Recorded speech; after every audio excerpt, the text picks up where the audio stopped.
جاہل شخص کے ذریعے ایسا احمقانہ دعویٰ کہ وہ اپنے آپ کو مسیح بھی کہتا ہے، مہدی بھی کہتا ہے۔ افسوس کی بات یہ ہے کہ حفاظ، ائمہ، قراء اور علماء تک اس کا شکار ہو رہے ہیں۔ وہ ایسے لوگوں کے درمیان مقبول ہو گیا کہ جو اپنے آپ کو دیندار کہتے ہیں۔ شکیل بن حنیف اپنے آپ کو قادیانیوں کی طرح نبی تو نہیں کہہ رہا ہے، یہ تو عیسیٰ اور مہدی ہونے کا دعویٰ کر رہا ہے، تو تحفظ ختم نبوت سے اس کا کیا تعلق ہے؟ کیا عجب کہ زمین مضبوط ہو جانے کے بعد شکیل بن حنیف براہ راست نبوت کی دعویٰ کر بیٹھے۔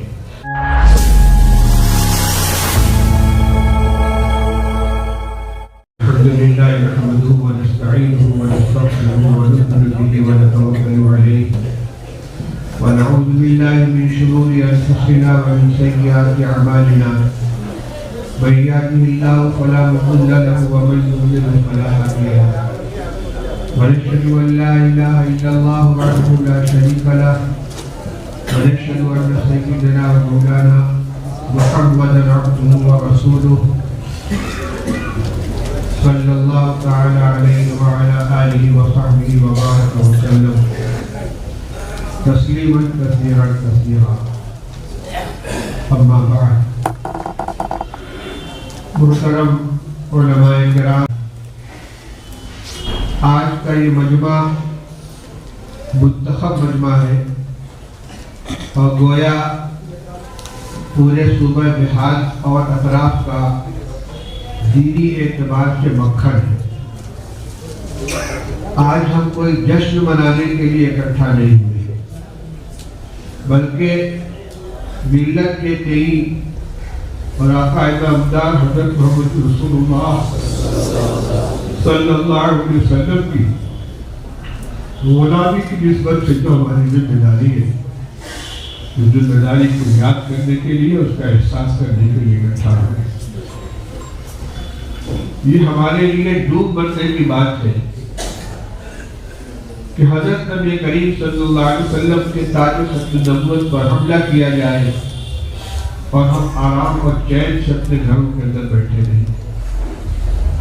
فتنے کا تعارف آپ کے سامنے ہو چکا ہے، اس کی خطرناکی، اس کا بھی تعارف ہو چکا ہے، اور اس کا دائرہ کار کہاں تک پھیلا ہوا ہے یہ بھی آپ کو بات آ چکی ہے۔ جب کوئی فتنہ ابتدا میں سر اٹھاتا ہے، لوگ اس کو نظر انداز کر دیتے ہیں۔ بہت سے لوگ جو کہتے ہیں کہ فتنے کا تذکرہ کرنا اس کو ہوا دینا ہے، اس کو متعارف کرانا ہے۔ کچھ یوں سمجھتے ہیں کہ اپنی موت آپ پر جائے گا، لیکن ہر فتنے کا یہ حال نہیں ہوتا، اور تجربہ یہ بتلا رہا ہے کہ جاہل شخص کے ذریعے ایسا احمقانہ دعویٰ کہ وہ اپنے آپ کو مسیح بھی کہتا ہے، مہدی بھی کہتا ہے، وہ ایسے لوگوں کے درمیان مقبول ہو گیا کہ جو اپنے آپ کو دیندار کہتے ہیں۔ جاہل تو جاہل، افسوس کی بات یہ ہے کہ حفاظ، ائمہ، قراء اور علماء تک اس کا شکار ہو رہے ہیں۔ ایسی صورت میں ہماری کیا ذمہ داری بنتی ہے؟ ہمیں اس کا احساس ہونا چاہیے۔ بڑی بات یہ ہے کہ جو دعویٰ پایا جا رہا ہے شکیلیت اور مسیحیت کا، اس کے سلسلے میں صحیح اسلامی تعلیمات کیا ہیں، حضرت نبی کریم صلی اللہ علیہ وسلم کی پیشین گوئیاں کیا ہیں، عام طور پر لوگ اس سے واقف نہیں ہیں۔ دینی مسائل بھی جانتے ہیں، امامت بھی کرتے ہیں، لیکن حضرت مہدی اور حضرت عیسیٰ علیہ السلام اور دجال کے خروج کے سلسلے میں نبی کریم صلی اللہ علیہ وسلم نے کیا پیشین گوئیاں فرمائی ہیں، ان کی کیا علامتیں بیان کی ہیں، کس زمانے کے اندر اس کا ظہور ہوگا، اس کی عام طور سے لوگوں کو واقفیت نہیں ہے۔ اس لیے آپ صبح سے بہت کچھ سن چکے ہیں، اب یہ بتانے کی ضرورت نہیں ہے کہ یہ فطرہ ایمان سوز ہے اور شکیل بن حنیف کو مہدی یا مسیح ماننے والے ایمان سے خارج ہے۔ دارالعلوم دیوبند کا مفصل فتویٰ اس سلسلے میں شائع ہو چکا ہے۔ ابتدا میں کچھ تردد تھا، لیکن جب ثبوت فراہم کیے گئے تو تمام اساتذہ کرام نے متفقہ طور پر شکیل بن حنیف کی تکفیر کا فتویٰ صادر کیا، اور اب یہ ارتداد کی شکل اختیار کر رہا ہے۔ اور بھی دوسرے فکرے ہیں، قادیانی اپنے آپ کو الگ نام سے یاد کرتے ہیں، ان کی وضاحت بھی الگ ہوتی ہے، ان کا مرکز بھی الگ ہے، لیکن شکیلی فتنہ ایسا ہے کہ اس میں ہماری مسجدوں میں صف اول کے اندر نماز پڑھنے والے ٹخنوں سے اوپر پاجامہ اور لمبا کرتا اور ہاتھ میں تسبیح اور پیشانی پر سجدے کا نشان، اور جماعت کے اندر چیلا اور 4 مہینہ لگانے والے، 3 مہینہ گشت کرنے والے، مسجد میں صف اول میں بیٹھنے والے، وہ اس کا نہ صرف یہ کہ شکار ہو رہے بلکہ اس کے مبلغ اور داعی بن رہے۔ اس لیے میرے بھائیوں بزرگوں اور خاص طور سے ذمہ داران مدارس اسلامیہ اس وقت اپنے نظام تعلیم و تربیت کو برقرار رکھتے ہوئے دیگر تمام عام ذمہ داریوں میں اس کو سب سے زیادہ اولویت دینی چاہیے، کیونکہ ایمان کا تحفظ سب سے پہلا فریضہ ہے۔ اگر ایمان ختم ہو گیا اور ایمان مجروح ہو گیا ہمارا یا ہمارے بھائیوں کا یا ہمارے آنے والی نسلوں کا یا ہمارے خواتین کا، یہ وہ نقصان ہے جس کی کوئی تلافی نہیں ہو سکتی۔ کرنا کیا اس کے لیے؟ تدبیریں بھی آپ کے سامنے آئی ہیں، تجاویز بھی آئی ہیں۔ سب سے پہلی بات تو جو مجھ سے پہلے بھی گفتگو فرما رہے تھے کہ جو پیشین گوئیاں ہیں رسول اللہ صلی اللہ علیہ وسلم کی، حضرت مہدی علیہ السلام، حضرت عیسیٰ علیہ السلام کے بارے میں مشکاۃ شریف میں اور حدیث دوسری کتابوں میں مستقل ابواب ہیں، علامتیں بیان کی گئی ہیں، اور ان مسائل کے سلسلے میں مستقل علماء کی کتابیں بھی تصدیق پا چکی ہیں۔ ان کو مسجد کے اندر تعلیم کے حلقوں میں پڑھ کر سنایا جائے، جس طرح فضائل اعمال پڑھ کر سنائی جاتی ہے، دیگر اکابر کی تصانیف پڑھ کر سنائی جاتی ہے، ان رسالوں کو، ان کتابوں کو جو ان مسائل کے اوپر لکھے گئے، اور اب الحمدللہ ان کی تعداد اچھی خاصی ہو چکی ہے۔ دارالعلوم دیوبند کی بھی شائع ہوئے ہیں، مولانا اسد قاسم سنبھلی کی بھی کتابیں ہیں، بلکہ ان کا تو براہ راست گویا مکالمہ ہوا ہے تحریری طور پر شکیل بن حنیف سے، جواب کی شکل میں ان کو پڑھ کر لوگوں کو سنایا جائے، صحیح عقیدے سے واقف کرایا جائے۔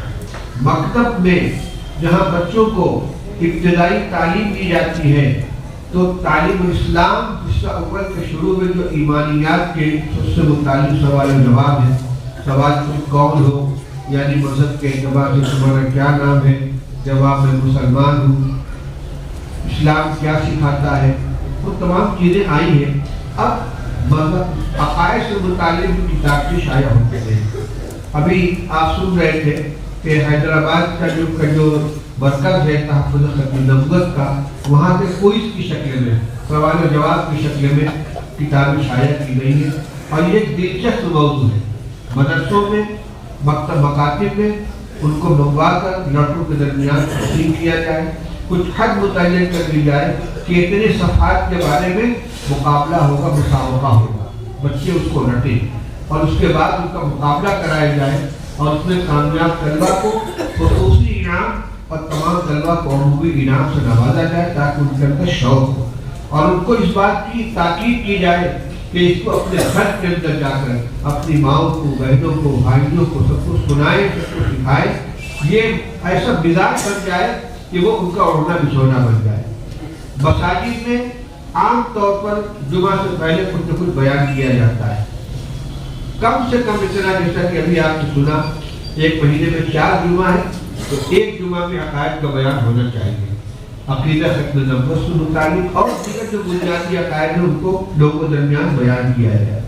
مدرسوں میں دستار بندی کے جلسے ہوتے ہیں، سالانہ جلسے ہوتے ہیں، اس میں صرف مدرسوں کی کارکردگی اور فضلاء اور حفاظ کی تعداد نہ بتلائی جائے، صرف چندے کی اپیل نہ کی جائے، بلکہ مدرسوں کے قیام کا جو مقصد ہے اس کو سامنے رکھ کر لوگوں کو اس فتنے سے اور اس طرح کے جو دیگر فتنے ان سے آگاہ کرائے گئے۔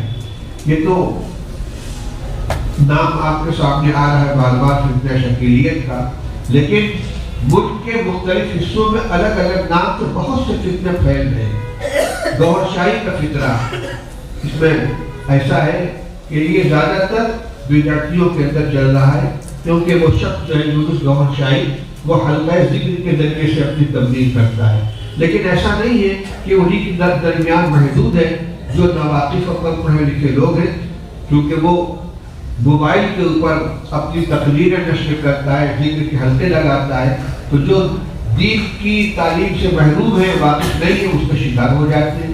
تو گوھر شاہی کا ایک فتنہ ہے۔ ایسے ہی صدیق دیندار کا ایک فتنہ ہے جو جنوب میں پایا جاتا ہے، اور فیاض بھیا کے نام سے ایک فتنہ ہے حیدرآباد وغیرہ کے علاقے میں۔ بنارس میں ہمارے شہر میں ابھی 1 سال پہلے ایک ویڈیو آیا سامنے، ایک مکان کے اندر بیٹھ کر ایک شخص تقریر کر رہا ہے اور اپنے متولیکین بیٹھے ہوئے ہیں، اور ایسا گمراہ کن عقیدہ، وہ کہتا ہے کہ عرش کے اوپر جو بیٹھے ہوئے ہیں وہ حضرت فاطمہ علیہ السلام ہے، یعنی رسول اللہ صلی اللہ علیہ وسلم کا صاحبزادی۔ رسول اللہ صلی اللہ علیہ وسلم کی حیثیت کچھ نہیں ہے، حضرت فاطمہ کو خدا اور خدا کا رسول اور نہ جانے کیا کیا قرار دے رہا ہے محبت اہل بیت کے نام پر، اور ایک بڑی جماعت اس کے ارد بیٹھی ہوئی ہے، اس میں ہلکا ہوش ہو رہی ہے۔ فتنے شکل بدل کر آ رہے ہیں، لیکن سب کا توڑ یہی ہے کہ صحیح اسلامی معلومات ہمارے سامنے ہو۔ ایک تجویز ابھی آپ کے سامنے ہمارے بعض دوستوں نے اس طرح متوجہ کیا ہے۔ مدرسے میں ہمارے بہت سے شعبے ہوتے ہیں، تو ایک تو ہے مجلس تحفظ ختم نبوت، یہ مدرسے سے الگ پورے شہر پورے علاقے کی ایک مجلس ہونی چاہیے، جس میں تمام مدرسوں کے ذمہ داران اور مدرسے سے متعلق ہونا بھی ضروری نہیں ہے، منتخب افراد ہوں گے، اس کا الگ دفتر ہو، وہ کسی خاص مدرسے کا وہ دفتر نہیں ہوگا، اور ایک ہے مدرسے کے اندر شعبہ تحفظ ختم نبوت۔ اتنا بڑا صوبہ ہے صوبہ بہار، میں نہیں جانتا کہ یہاں کوئی باقاعدہ صوبائی دفتر ہے کہ نہیں ہے۔ آپ کو اگر نہیں ہے تو یہاں کے ذمہ داروں کو رابطہ کر کے دارالعلوم کے جو مرکزی دفتر ہے وہاں سے رابطہ کر کے وہاں سے معلومات حاصل کر کے اور ایسی مجلس قائم کرنی چاہیے کہ جس میں تمام اداروں کے اور تمام تنظیموں کے، جمعیت کے دونوں گروپ کے، تبلیغی جماعت کے دونوں حلقوں سے تعلق رکھنے والے اس کے اندر شریک ہوں، کہیں سے کوئی رنگ اس کے اوپر چھایا ہوا نہ ہو، کیونکہ یہ سب کا فریضہ ہے، اس لیے کسی خاص فرد کی چیز نہیں ہے۔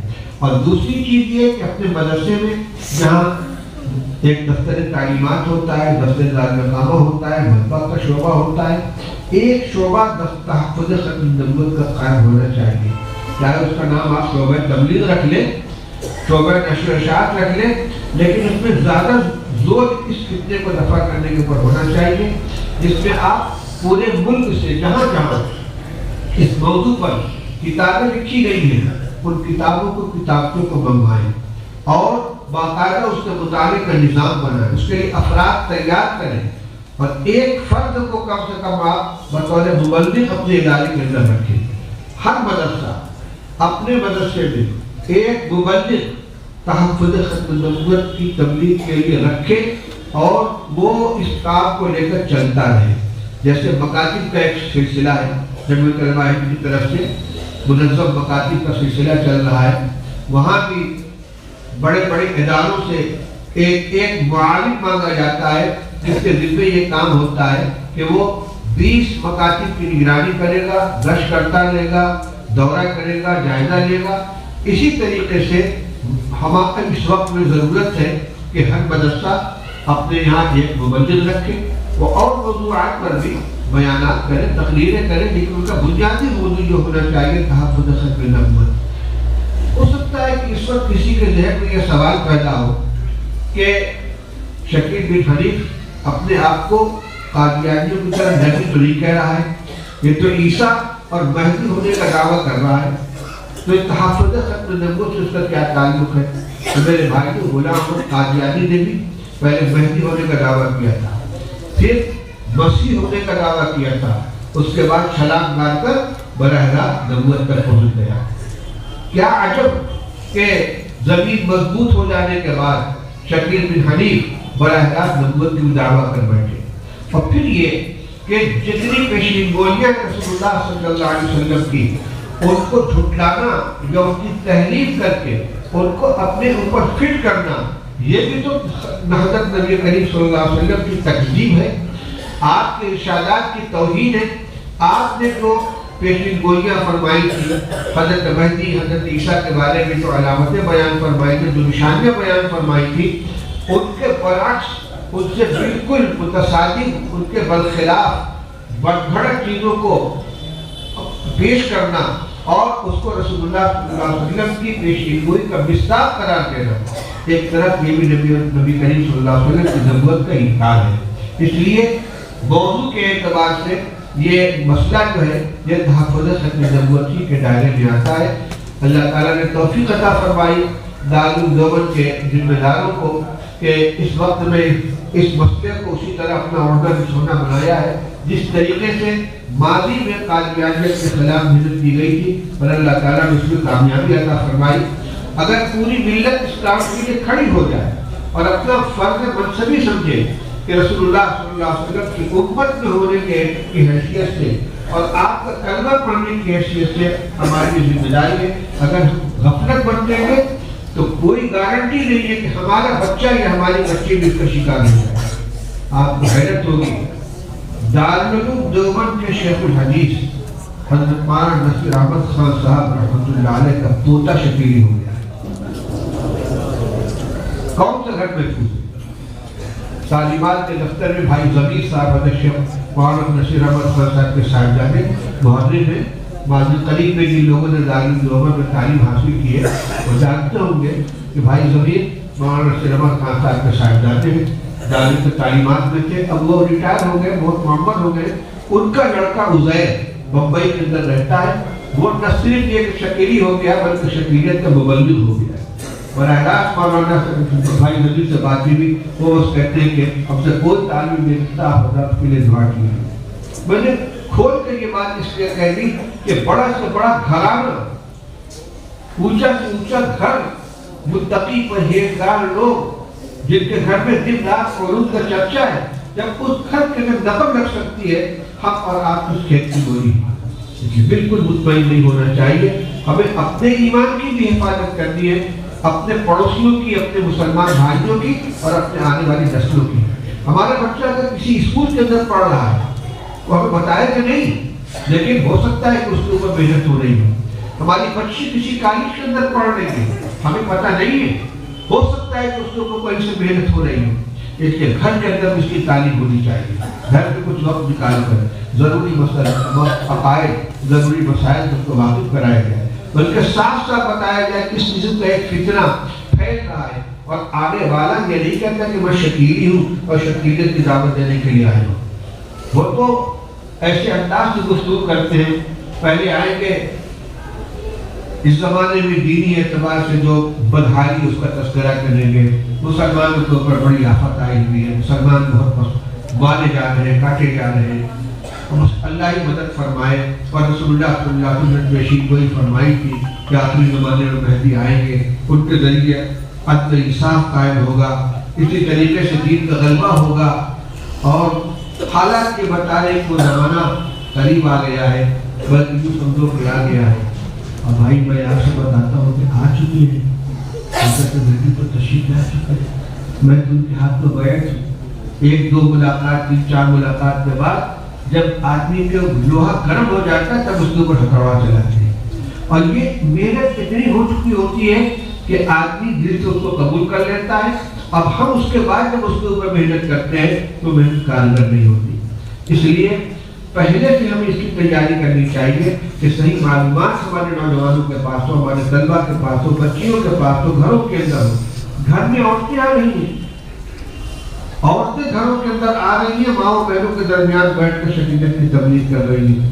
یعنی انہوں نے اس کو اپنا مشن بنا رکھا ہے اور اپنا گویا اپنے خیال میں دینی فریضہ بنا رکھا ہے اور اس کے اوپر محنت کر رہے ہیں. جو ذریعہ اس کے لیے اختیار کیا جا سکتا ہو، جس میں نے مثال کے طور پر چند چیزیں بیان کی، گھر کے اندر تعلیم ہو، مکتب میں تعلیم ہو، مدرسوں میں بچوں کی جو انجمنیں ہوتی ہیں ان کو ہفتے میں ایک دن جمعرات کو وہ تقریر کی مشق کرتے ہیں. ان کو آپ موضوع یہ دیجیے, کتاب مہیا کروائیے شکلیت سے متعلق, شکیل بن حنیف کی گمراہیوں سے متعلق, شکلیت سے متعلق کتابچے اور مضامین مہیا کرائیں گے.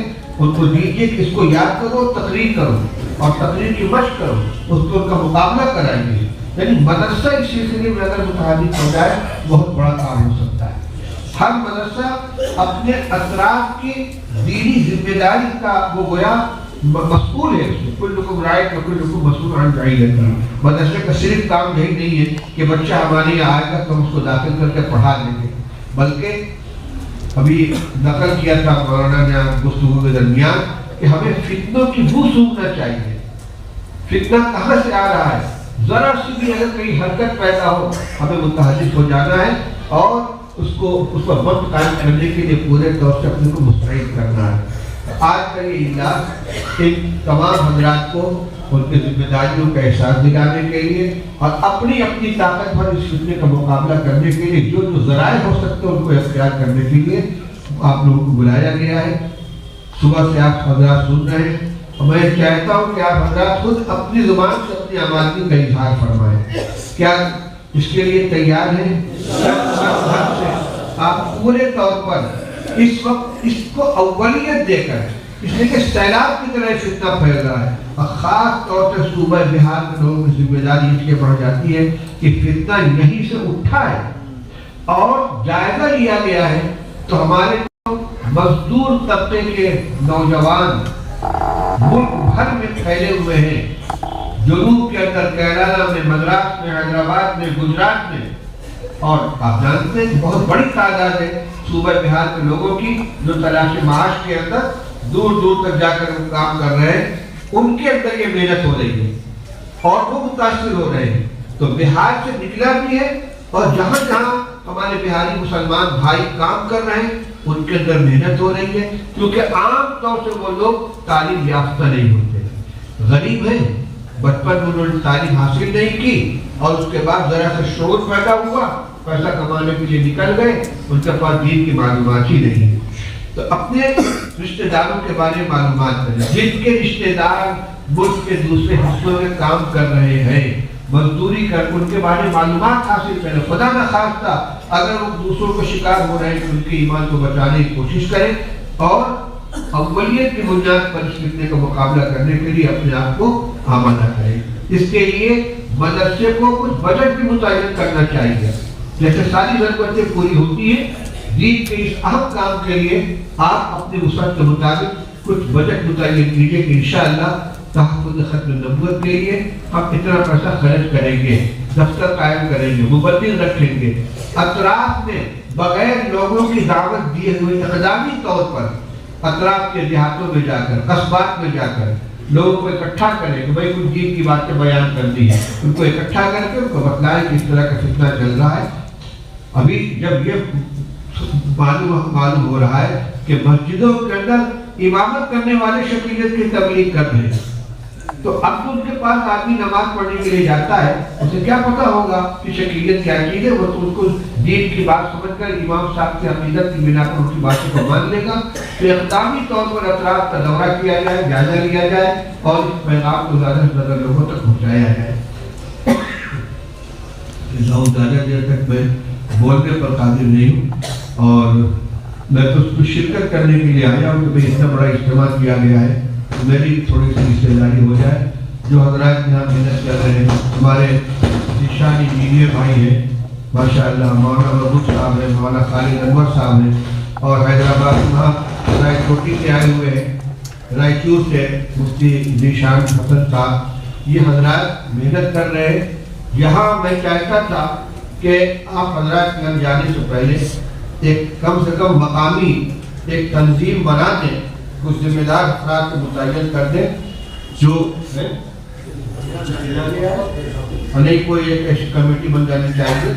اور ایک بات اور بہت صاف لفظوں میں کہہ دوں, برا نہ مانیے گا, ہم لوگوں کو اختلافات سے بڑی دلچسپی ہوتی ہے, مختلف عنوان سے آپس میں اختلافات رہتے ہیں, مدرسے میں ناظم صاحب سے مدرسین سے اختلاف ہے، 2 مدرسے ہیں تو اس میں آپس میں نہیں بنتی، تنظیموں کے درمیان میں اختلاف ہوتا ہے۔ میں یہ نہیں کہتا کہ آپ سارے اختلافات یا اختلاف ختم کر دیں، لیکن ایک بات ضرور گزارش کروں گا کہ یہ مسئلہ جو اس وقت اٹھایا گیا ہے یہ نہ کسی خاص مدرسے کا ہے، نہ کسی خاص جماعت کا ہے، نہ کسی خاص تنظیم کا ہے، یہ ہمارے ایمان و عقیدے کا مسئلہ ہے۔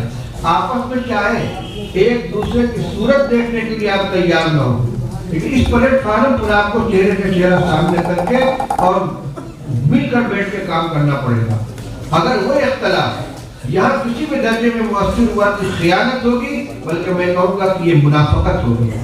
اگر ایمان کی قدر ہے اور اپنے فرد منصبی کا احساس ہے تو ذاتی مخالفتوں کو، ذاتی اختلافات کو اس کے اندر اگر ہم دخیل کریں گے یہ ہمارے منصب فرد منصبی کے ایک دم خلاف ہے۔ ایسی دینداری کو تو دور کا سلام۔ میں کہتا ہوں کہ جتنے بھی اختلافات ہوں، مدرسوں کے اندر اختلافات ہوں، جماعت کی رائے سے اختلاف ہو، جمعیت کی رائے سے اختلاف ہو، تنظیموں کے نام سے اختلاف ہو، کوئی بھی اختلاف ہو، آپ اس کو حل کیجیے، اس کو اپنی جگہ پر رکھیے، لیکن کم سے کم عقیدے کے تحفظ کے لیے اور خاص طور سے اس فتنے کو بلا کما کرنے کے لیے جتنے لوگوں کو بھی شریک کیا جائے، یہ دیکھیں بغیر کہ کون ذمہ دار ہے، کون سربراہ ہے، کون کام کر رہا ہے، آپ ایک سپاہی بن کے اس کے ساتھ شامل ہو جائیں۔ اللہ تعالیٰ ہم سے توفیق عطا فرمائے۔ لوگوں نے دعا کی درخواست کی ہے، مولانا قادری صاحب رحمۃ اللہ علیہ کی مغفرت کے لیے اور اس بات کی قبولیت کے لیے جو خدایت یہاں آئے رکھے ان اللہ مقبول ہونے کے لیے، بیمار شفا کے لیے، حالات منصبی کے لیے، ملت اسلامیہ کے مسائل کے حل کے لیے سب لوگ مل کر دعائیں کریں۔ آج کا اجلاس اس مقصد کے لیے کیا گیا، اللہ تعالیٰ نے کامیابی عطا فرمائے۔ اللہم صلی علی سیدنا محمد وآلہ وصحبہ وسلم۔ ربنا آتنا في الدنيا حسنة وفي الآخرة حسنة وقنا عذاب النار۔ ربنا لا تجعلنا فتنة للقوم الظالمين ونجنا برحمتك من القوم الكافرين۔ اللهم يا حي يا قيوم برحمتك نستغيث، أصلح لنا شأننا كله ولا تكلنا إلى أنفسنا طرفة عين۔ اللہ ہم سب کے جمع ہونے کو قبول فرما، جس مقصد کے لیے ہم اکٹھا ہوئے اے اللہ اس میں ہماری صحیح رہنمائی فرما، قوت عمل پیدا فرما، ہماری غیبی قسمت فرما اے اللہ، تمام فتنوں کا قلع کما فرما اور اس خدمت کے لیے ہمیں قبول فرما۔ تمام مدارس کی، مکاتب کی، مساجد کی، خانقاہوں کی، دینی مراکز کی حفاظت فرما، ہم سب کو اخلاص کے ساتھ کام کرنے کی توفیق عطا فرما، ہمارے دلوں میں آپس میں جوڑ پیدا فرما، اختلاف شقاق سے ہماری حفاظت فرما۔ ربنا آتنا فی الدنیا حسنۃ وفی الآخرۃ حسنۃ وقنا عذاب النار۔ اس ادارے کے سابق ناظم اور باباری حضرت مولانا محمد قاسم صاحب کی خدمات کو قبول فرما اور ان کا جاریہ بنا، موجودہ خدام اور متعلقین کی خدمات کو قبول فرما، جو بیمار ان کو شفا عطا فرما۔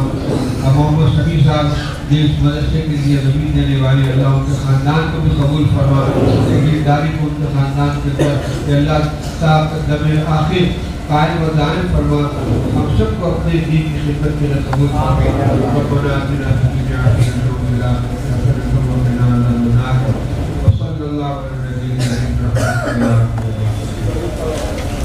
السلام علیکم ورحمۃ اللہ وبرکاتہ۔ بھائی مصطفیٰ کی کوشش نہ کریں، بس سلام ہو گیا۔